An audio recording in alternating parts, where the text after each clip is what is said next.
सदर ममलिकत डॉक्टर आरिफ अलवी ने chief election commissioner को खत लिखा है जिसमें 2 सूबों में इंतखाबात की तारीख का फौरी ऐलान करने का कहा गया है। मजीद जानते हैं डॉनिश के नुमाइंदे नवीद सिद्दीकी से। जी नवीद, बताइएगा सदर ममलिकत ने खत में क्या हिदायत की हैं?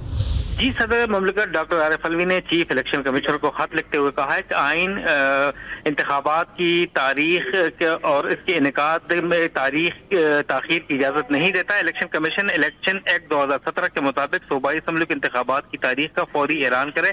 इलेक्शन कमीशन पंजाब और खैबर पख्तूनख्वा की सूबाई असम्बली के लिए इंतखाबी शेड्यूल जल्द जारी करे। इलेक्शन कमीशन इंतखाबात का ऐलान करे ताकि सूबाई और मुस्तकबिल के आम इंतखाबात के हवाले से खतरनाक कयासाराइयों पर मबनी प्रोपेगेंडे को खत्म किया जा सके। सदर मुमलिकत के खत के मुताबिक पंजाब और खैबर पख्तूनख्वा की सूबाई असम्बली की तहलील का उन्होंने हवाला भी दिया है। आइन का आर्टिकल 224 दो असम्बली के इंतखाबात तहलील होने के 90 दिन के अंदर इंतखाबात कराने पर जोर देता है। आइन के मुताबिक इंतखाबात के इनेकाद ECP का बुनियादी और लाजमी फरीजा है। आइन का आर्टिकल 218(3) ECP को शफाफ और आजादाना इंतखाबात के इनेकाद को यकीनी बनाने का भी फर्ज तफवीज करता है। लिहाजा सरबराह मुमलिकत होने की हैसियत से आइन की तहफ़्फ़ुज़ और दिफा का हल्फ लिया है और इंतखाबात इलेक्शन कमीशन सूबाई असम्बली के इंतखाबात जल्द अज जल्द आइन के मुताबिक करवाएं। बहुत शुक्रिया आपका नवीद सिद्दीकी तफसील साझा करने के लिए।